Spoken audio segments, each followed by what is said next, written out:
Indonesia merupakan salah satu negara di dunia yang memiliki keanekaragaman hayati yang tinggi. Indonesia terletak di daerah tropis yang menyebabkan tingkat curah hujan yang cukup tinggi, sehingga memiliki keanekaragaman hayati yang cukup tinggi dibandingkan daerah lain yang beriklim sedang seperti subtropis dan beriklim kutub seperti kutub. Tingginya keanekaragaman hayati di Indonesia dapat terlihat dari macam ekosistem yang ada di Indonesia. Keunikan lainnya, yakni Indonesia termasuk salah satu negara yang memiliki kekayaan flora dan fauna. Pada kesempatan kali ini, kita akan membahas mengenai ekologi dan keanekaragaman hayati di Indonesia, yang mencakup lingkungan makhluk hidup, komponen penyusun ekosistem, dan perbedaan keanekaragaman hayati yang ada di Indonesia. Yang pertama, kita perlu mengetahui dulu tentang lingkungan makhluk hidup. Lingkungan makhluk hidup dibagi menjadi dua, yakni lingkungan biotik dan lingkungan abiotik. Lingkungan biotik meliputi semua makhluk hidup seperti tumbuhan, hewan, manusia, dan mikroorganisme seperti virus dan bakteri. Sedangkan lingkungan abiotik mencakup semua benda mati seperti tanah, udara, cairan, iklim, kelembapan, cahaya, dan suara. Kita perlu mengetahui apa itu ekosistem dan apa itu ekologi. Ekosistem sendiri merupakan suatu sistem di mana terjadi hubungan atau interaksi saling ketergantungan antara komponen-komponen di dalamnya, baik berupa makhluk hidup maupun yang tidak hidup. Sedangkan ekologi sendiri merupakan ilmu yang mengkaji hubungan saling ketergantungan antara makhluk hidup dan tak hidup di suatu ekosistem. Pada slide berikut ini mengenai tingkat organisasi kehidupan, dapat dilihat melalui gambar pada slide. Yang pertama ada individu, yakni makhluk hidup tunggal, seperti contohnya ada satu ekor ikan. Kemudian yang kedua ada populasi, yakni kumpulan individu sejenis yang berinteraksi pada tempat tertentu.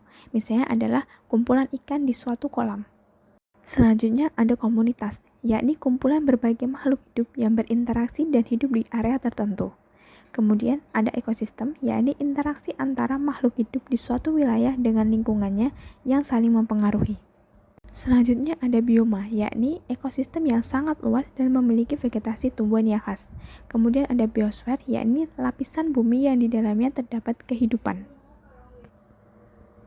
Selanjutnya ada habitat, yakni tempat hidup suatu organisme. Misalnya di bioma hutan hujan tropis terdapat tanah, sungai, dan pepohonan. Kemudian ada mikrohabitat, yakni tempat hidup suatu organisme pada tempat yang lebih spesifik. Misalnya, hewan yang hanya hidup di daun atau di batang ataupun di akar suatu tumbuhan. Kita juga perlu belajar mengenai aliran energi atau rantai makanan. Rantai makanan merupakan proses perpindahan energi dari satu makhluk hidup ke makhluk hidup lainnya melalui peristiwa makan dan dimakan. Energi cahaya dari matahari ini akan diubah oleh tumbuhan menjadi energi kimia melalui proses fotosintesis. Kemudian energi tersebut akan berpindah ke organisme lainnya melalui proses rantai makanan. Berikut ini adalah contoh rantai makanan. Ada produsen yang merupakan suatu makhluk hidup yang dapat membuat makanan sendiri. Kemudian ada konsumen 1, konsumen 2, konsumen 3, dan juga dekomposer. Yang mana dekomposer ini akan menguraikan makhluk yang sudah mati menjadi tanah. Selanjutnya, kita belajar mengenai daur biogeokimia yang mencakup siklus air, siklus karbon, siklus oksigen, dan siklus nitrogen. Pada siklus air yang ada di permukaan bumi akan mengalami penguapan atau evaporasi apabila terkena sinar matahari, kemudian membentuk awan. Penguapan air juga dapat terjadi pada daun tumbuhan yang disebut dengan transpirasi. Selanjutnya, awan tersebut akan mengalami kondensasi atau pengembunan dan turun ke bumi dalam bentuk hujan atau presipitasi.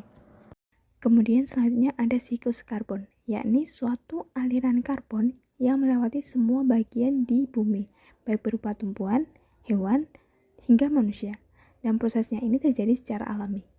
Siklus karbon dapat bermula dari unsur karbon di udara dalam bentuk karbon dioksida, yang kemudian diserap oleh tumbuhan. Pada proses fotosintesis, tumbuhan sendiri akan mengubah karbon dioksida dengan air ini menjadi karbohidrat atau glukosa. Kemudian ada siklus oksigen yang dapat dilihat di gambar berikut ini.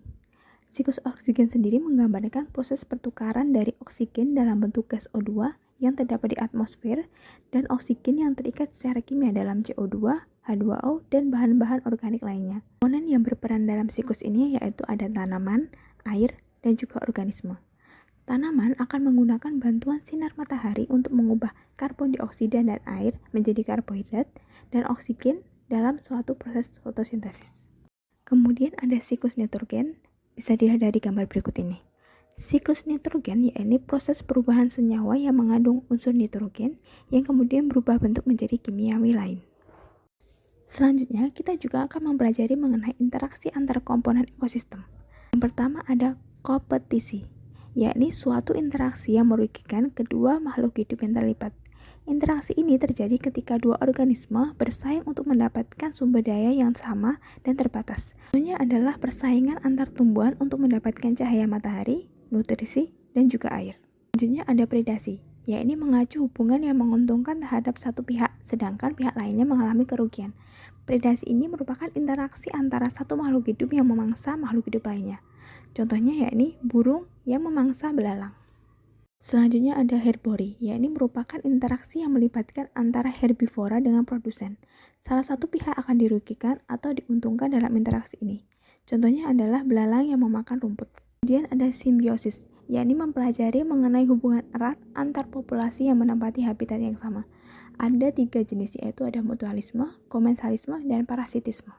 Pada simbiosis mutualisme, hubungan ini menguntungkan kedua belah pihak. Contohnya adalah lebah dengan tumbuhan berbunga. Kemudian pada komensalisme, hubungan ini menguntungkan salah satu pihak saja, tetapi pihak lainnya tidak mendapatkan keuntungan ataupun kerugian. Contohnya adalah hiu dan ikan remora. Kemudian ada parasitisme, yakni hubungan ketika salah satu organisme yang disebut parasit ini mendapatkan keuntungan, sedangkan organisme yang lain atau yang disebut inang ini akan dirugikan. Contohnya adalah cacing perut yang ada pada perut hewan maupun manusia. Kemudian ada perbedaan keanekaragaman hayati. Indonesia memiliki banyak bioma, seperti bioma hutan tropis, savana, pantai, dan padang rumput. Hal ini ditunjang oleh lokasi geografis yang terletak di garis ekuator, yang dapat menerima cahaya matahari sepanjang tahun dan curah hujan yang tinggi. Keanekaragaman hayati di Indonesia mencakup flora dan fauna. Berdasarkan wilayah dan karakteristiknya, persebaran flora dan fauna di Indonesia terbagi menjadi 3 wilayah, yakni Indonesia wilayah barat, timur, dan juga tengah. Ketiga bagian itu dipisahkan oleh garis Wallace dan garis Weber. Garis Wallace barat dan juga tengah, sementara itu garis Weber memisahkan Indonesia tengah dan timur. Sekian pembahasan mengenai keanekaragaman hayati di Indonesia. Thanks for watching, jangan lupa like, comment, dan subscribe. Sampai jumpa